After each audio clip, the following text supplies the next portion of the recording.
নমস্কার বন্ধুরা, কেমন আছেন আপনারা? আশা করি সবাই ভালো আছেন, সুস্থ আছেন। জয়ার রান্না বান্নাতে আপনাদের সবাইকে স্বাগত। আজ আবারও নিরামিষের একটা সুস্বাদু রেসিপি নিয়ে চলে এসেছি।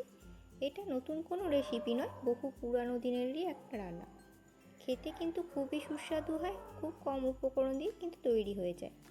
পটলের তো আপনারা অনেক রকম রেসিপি করেই খেয়েছেন, একবার আমার মতো করে এই ছানা পটলের রসা করে দেখবেন। আশা করি আপনাদের খেতে কিন্তু খুবই ভালো লাগবে, খুব হেলদিও হয়। তো পুরো ভিডিওটা দেখার জন্য অনুরোধ রইল, স্কিপ না করে। তো চলুন শুরু করি আজকের ছানা পটলের রেসিপি, আপনারাও দেখতে থাকুন।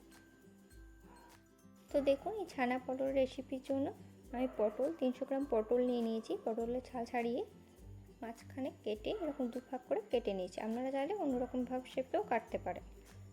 তো পটল নিয়েছি। আর এই রেসিপিটার জন্য যা যা উপকরণ লাগবে, তো নিয়েছি তার জন্য 10টা কাজু বাদাম, 7-8টা কিশমিশ নিয়ে নিয়েছি। এগুলো একটু জলে ভিজিয়ে রেখেছিলাম। আর নিয়েছি 3 টেবিল স্পুন মতো পোস্ত নিয়েছি। পোস্তটা শুকনো রেখেছি, জলে ভিজাইনি। শুকনো অবস্থায় মিক্সিতে একটু গুঁড়ো করে নেবো, তাহলে ভালোভাবে মিহি পেস্ট হয়ে যায়। আর 2টো মিডিয়াম সাইজে টমেটো কেটে নিয়েছি। আর 3টে কাঁচা লঙ্কা নিয়েছি। এটাই আমার আজকের উপকরণ। এরপর একটা কড়াইয়ে আমি 3 চামচ মতো সর্ষের তেল দিয়ে দিয়েছি। তো তেলটা গরম হয়ে এসেছে। গরম হয়ে যাওয়ার পর যে পটলগুলো আমি ভুনিয়ে রেখেছিলাম পিস পিস করে, সেই পটলগুলো এবার তেলের মধ্যে দিয়ে দিয়েছি। আর দিলাম স্বাদ মতো লবণ।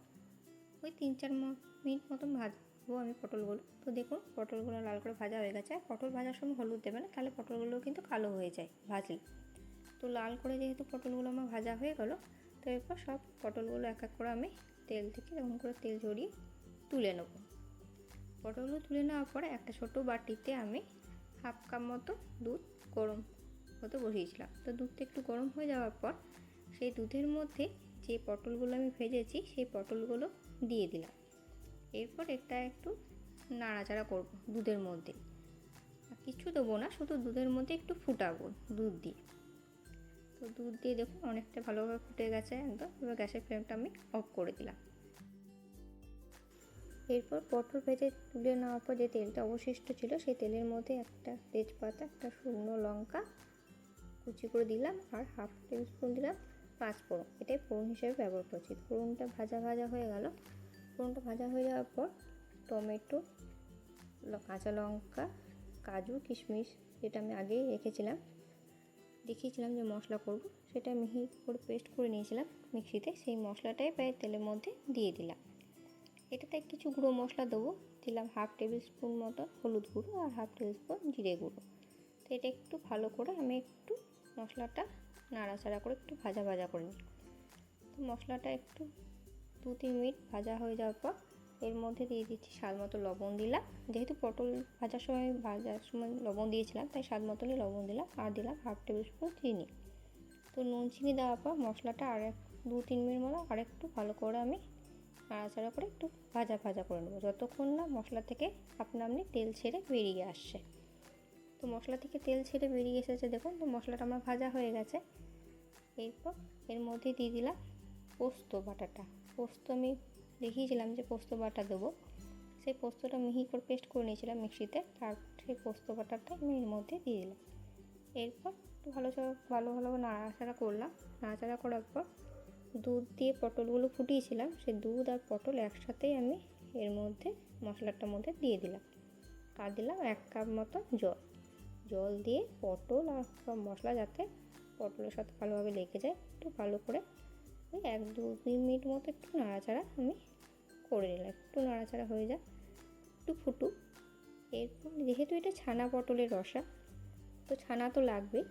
তো ওই ছানাটা একটু ম্যাশ করে আমি এর মধ্যে দিয়ে দিলাম। আপনাদের কাছে ছানা না থাকলে সেক্ষেত্রে আপনারা পনিরটা ম্যাশ করে দিতে পারেন। তো ছানাটা দেওয়ার পর আর একটু জল দিলাম সামান্য মতো। ওই ছানারই জলটা ছিল, সেই জলটা বাটি ধোয়া জলটা দিয়ে দিলাম। দিয়ে একটু আমি ভালো করে একটু ফুটতে দিলাম, একটু ফুটে যাক। দেখুন ফুটে গেছে, জলটা একদম অনেকটাই কমে এসেছে, একদম মরে গেছে, শুকনো হয়ে গেছে। আর টান করবো না, এই রকমই রাখবো। তো এরপর এখানে দিয়ে দিলাম 1 টেবিল স্পুন মতো ঘি দিলাম। নিরামিষ রান্নাতে ঘি দিলে কিন্তু দেখবেন টেস্টটা একটু আলাদাই লাগবে। আর দিলাম 1 চামচ মতো গরম মশলা গুঁড়ো। তো ঘি গরম মশলা একটু ভালো করে নাড়াচাড়া আমি করে নিলাম।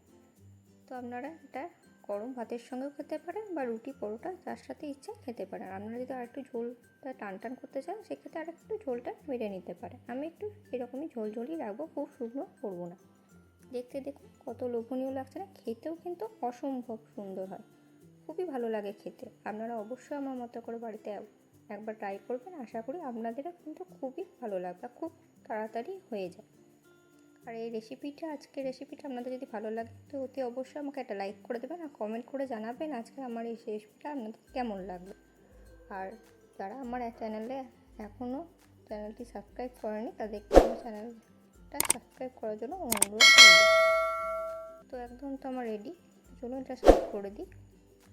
বন্ধুরা দেখলেন কত তাড়াতাড়ি আমি কত সহজে কত কম উপকরণ দিয়ে আমি আজকে রেসিপিটা করলাম। ভালো লাগলে অবশ্যই আমাকে কমেন্ট করে জানাবেন। তো চলুন আজকে আসি, আবার দেখা হচ্ছে আপনাদের সাথে নেক্সট ভিডিওতে। ততক্ষণে আপনারা সবাই ভালো থাকবেন, সুস্থ থাকবেন। ধন্যবাদ।